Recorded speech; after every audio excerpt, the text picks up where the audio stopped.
देखिए, मैं यहाँ बात करना चाहूंगा परिवार, वो माता जी हैं पीड़िता की, इसके अलावा परिवार की लड़कियां हैं, परिवार की महिलाएं हैं। जी, आप लोग कह रही थी कि आप लोगों को कुछ कहना है। आज न्यूज नेशन के जरिए बताइए, आप लोग देश को क्या कहना चाहती हैं, सरकार को क्या कहना चाहती है? और जरा एक चीज भी बताइए, आप लोगों ने सबने देखा है कि किस तरीके से पुलिस हमें यहाँ से भगाने की कोशिश कर रही थी। सर, हम लोग सिर्फ इतना चाहते हैं कि हम लोग के साथ जो हुआ वो किसी और के साथ ना हो। हमें इंसाफ चाहिए, और जो कातिल हैं हमारी लड़की के, उन्हें जल्द से जल्द पकड़ा जाए और जल्द से जल्द सजा दी जाए, तभी हम लोग को संतुष्टि मिलेगी। वरना हम लोग संतुष्ट हो ही नहीं सकते। हम लोग खुद अपनी जान दे सकते हैं। जब हम लोग को सुकून ही नहीं है, हम लोग कैसे जी रहे हैं अपनी बच्ची के बिना, हम सब जानते हैं। मेरी पूरी फैमिली बहुत दुखी हो चुकी है। जब तक उन लोग को पकड़ा नहीं जाएगा और जब तक उन लोग को फांसी नहीं मिलेगी, तब तक मेरी पूरी फैमिली संतुष्ट नहीं हो सकती। किसी भी मुआवजे या फिर किसी भी पैसे से हम लोग को संतुष्टि नहीं मिल रही है। आपकी भावना को मैं समझ सकता हूं, मैं देख रहा हूं आपकी आंखों में आंसू आ गए हैं। लेकिन एक चीज़ बताइए, जब हम लोग आए यहाँ पर, हम लोग बात करने की कोशिश कर रहे हैं आप लोगों से, और हम लोगों को यहाँ धमकाया जा रहा है, और धमकाने वाला कोई और नहीं, पुलिस के लोग आते हैं, हमें भगाने की कोशिश करते हैं। आप लोगों पर भी किसी तरह का कोई दबाव है? नहीं, हम लोग ऐसी कोई बात ही नहीं की ना, हम लोग को किसी ने जबरदस्ती। मेरे दिल में जो है मैंने वही कहा है, सिर्फ हमें सिर्फ खूनी को फांसी तक पहुंचाना है। बाकी हमें किसी से कोई मतलब नहीं, कोई कुछ भी कहे। बस मेरी यही एक इच्छा है सरकार से कि उन लोग को जल्द से जल्द फांसी तक पहुंचे, नहीं तो मेरी फैमिली खत्म हो जाएगी। बिल्कुल मेरी फैमिली टूट चुके हैं, मेरी फैमिली बिल्कुल भी बिखर चुकी है। बस मेरी बहन को इंसाफ चाहिए। हम उस अपराधियों को जेल की सलाखों, उन्हें फांसी के फंदे तक पहुंचाना चाहते हैं। मेरी बहन को सिर्फ इंसाफ चाहिए, उन अपराधियों को फांसी के फंदे तक पहुंचाना ही चाहिए।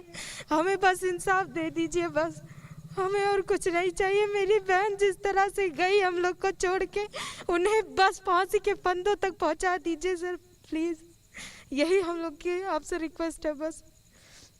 और कुछ हम जितना भी मुआवजा दिया जा रहा है उससे हम लोग संतुष्ट नहीं हो सकते हैं। बस फांसी के फंदों तक उन कातिलों को, उन अपराधियों को पहुंचाया जाए। हमारी बस यही रिक्वेस्ट है सरकार से, प्रशासन से, और हम कुछ नहीं कहना चाहते। विद्या, मैं एक बात यहाँ पर समझना चाहता हूँ। वो जो पीड़ित थी वो कॉलेज से आ रही थी, कॉलेज से आते आते कहाँ से उसको अगवा किया गया? विद्या, बहुत दर्दनाक तस्वीर है। कहाँ से उसको अगवा किया गया? क्या प्लान करके अगवा किया गया? क्या उसको स्टॉक किया जा रहा था? क्या ट्रैक किया जा रहा था? कैसे ये परिस्थितियां बनी? विद्या, थोड़ा समझने की कोशिश करिए। मैं जानता हूँ, मैं सीधे परिवार से बात करना चाहता हूँ दीपक जी।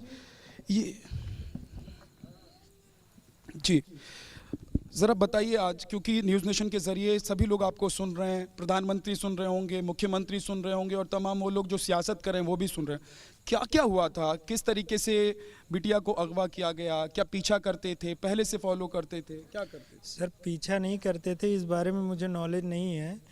लेकिन वो उस दिन 10 बजे गई एडमिशन करवाने, उसके बाद वो 7 बजे आई। उसका ये हाल कर दिए थे कि वो बोल भी नहीं पा रही थी, चल भी नहीं पा रही थी। इस तरह हाल किए थे कि वो आधा घंटा जी भी नहीं पाई। और उनसे कड़ी से कड़ी उनको सजा दीजिए, बस इतना सरकार से भी विनती है, हर चीज़ से विनती है। बहन है, ये घड़ी बहुत मुश्किल है दीपक जी, मैं क्या बताऊं, बहुत मुश्किल घड़ी है, और यहाँ से खड़े होकर बात करना, पूछना भी बहुत मुश्किल काम है।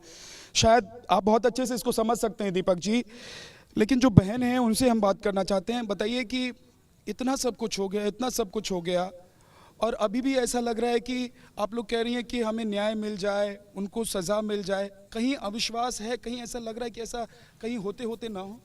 नहीं, ऐसी कोई बात नहीं है, क्योंकि हमें प्रशासन पे भरोसा है। उन लोग ने हम लोगों को विश्वास दिलाया कि ऐसा कुछ नहीं होगा। अपराधियों को पकड़ा गया है, 2 अपराधियों को पकड़ा गया है, और की कार्रवाई आगे बढ़ रही है। इसलिए हम लोग को पूरा भरोसा है कि पुलिस प्रशासन हम लोग को इंसाफ देगा। आप अपने बहन के बहुत करीब थी, आपको बहन ने कभी बताया था कि कुछ लोग परेशान करते हैं, धमकी देते हैं या कोई बात? नहीं, ऐसी कोई बात ही नहीं बताई थी उसने।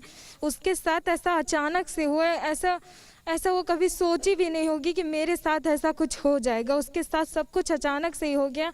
हम लोग के घर में वो कभी भी ऐसी बात ही नहीं करती थी। सुबह कोई इंसान नॉर्मली जाए और शाम को उसकी लाश आए, कैसा लग सकता है घर में? अभी मैं सुबह नॉर्मल जाऊं और मेरी माँ के सामने मेरी लाश आए शाम को, तो उनके दिल पे क्या बीत रही होगी इस चीज़ का, तो आपको एक भाई के दिल पे क्या बीत रही होगी, एक बहन के दिल पे क्या बीत रही होगी इस चीज़ का तो आपको वो होगा ही। सरकार को भी होगा और भाई को होगा, हर माँ को होगा और हर बाप को होगा। भाभी हैं पीड़िता की, उनसे बात करते हैं। 3,000 रुपए की वो नौकरी कर रही थी। दीपक जी, मैं बताना चाहता हूँ, थोड़ी ये चीज़ें सुननी चाहिए क्योंकि इससे समझ में भी आएगा कि ये परिवार कैसे 3,000 रुपए की नौकरी वो लड़की कर रही थी और उसके सपने देखिए कितने बड़े थे कि वो ग्रेजुएशन करके आगे पढ़ाई करना चाहती थी। उस 3,000 रुपये में न सिर्फ वो अपनी पढ़ाई करती थी बल्कि घर की भी मदद करती थी। कितना बड़ा सपना था, क्या क्या वो चाहती थी। 3,000 रुपये में पढ़ाई भी करती थी, घर के लोगों को भी संभालती थी। उसके सपने बहुत ही बुलंद थे, वो बहुत अच्छे विचार की थी। वो 3,000 रुपये में नौकरी भले करती थी लेकिन वो सोचती थी धीरे धीरे करते करते हम किसी तरह तो आगे बढ़ेंगे ही। वो लॉ करना चाहती थी हमेशा से और कहती थी कि हम लोग, मेरी शादी मत कीजिए, प्रेशर मत डालिए मेरे ऊपर, हम पढ़ के लॉ कर लेंगे और आप लोग की गरीबी दूर कर देंगे। हम लोग बहुत गरीब इंसान हैं। वही एक थी जो हम लोग के घर में नौकरी करती थी। बाकी हम लोग छोटे मोटे काम जैसे सिल लोढ़ा बनाना और हम लोग की छोटी सी दुकान है चाउमीन की, बस उसी से हम लोग का पालन पोषण। उसके ऊपर हम लोग को भरोसा था कि वो आगे हम लोग के लिए कुछ कर सकती है, लेकिन ये समाज वाले ऐसा नहीं होने दिए। आप ये जो आरोपी हैं, जो जिन्होंने इस घटना को अंजाम दिया, इन लोगों को आप लोग जानती हैं? नहीं सर, नहीं, हम लोग नहीं जानते क्योंकि हम लोग यहाँ पे उस वक्त थे भी नहीं। जिस दिन उसकी डेथ हुई है हम लोग को उसका चेहरा तक देखने को नहीं मिला कि वो डेथ के बाद कैसी थी। उसका फेस भी हम लोग नहीं देख पाए। हम लोग जब उसकी बॉडी चली जा चुकी है फिर हम लोग यहाँ आए हैं। देखिए, पूछना तो बहुत मुश्किल और अजीब लगता है, लेकिन क्या है कि आपसे मैं बात नहीं करूंगा तो फिर आपकी बात सामने कैसे आएगी। जो पोस्टमार्टम रिपोर्ट पढ़ी मैंने, उसमें लिखा हुआ था कि आंतें और लिवर जो है वो उनका डैमेज हो गया था, अंदर बहुत ब्लीडिंग हुई थी। इतना ज़्यादा उनके साथ प्रताड़ना की गई थी, उनको चोट पहुंचाई गई थी। जी, पोस्टमार्टम रिपोर्ट में तो हमें भी यही जानकारी मिली है कि ऐसा ही हुआ था। इसके बारे में तो हमें और कुछ नहीं पता है क्योंकि उसी रिपोर्ट से ही पता चला है कि मेरी बहन के साथ ऐसा कुछ हुआ था। बाकी वो सब लोग गैंग रेप जो भी किए हैं उन्हीं लोग का हाथ होगा इसमें, है, होगा नहीं, है, कंफर्म है। कितने लोग हैं? पुलिस ने कुछ अभी तक बताया है आप लोगों की कितने लोग हैं, कितने लोगों को पकड़ लिया है, कितने लोगों को अभी पकड़ना है? जी, आज पता चला है कि 4 लोगों को गिरफ्तार कर लिया गया है। 2 लोग पहले से गिरफ्तार थे, 2 लोग आज फिर गिरफ्तार किए गए हैं, आज या कल भर में, और आगे इसकी जानकारी नहीं दी गई है।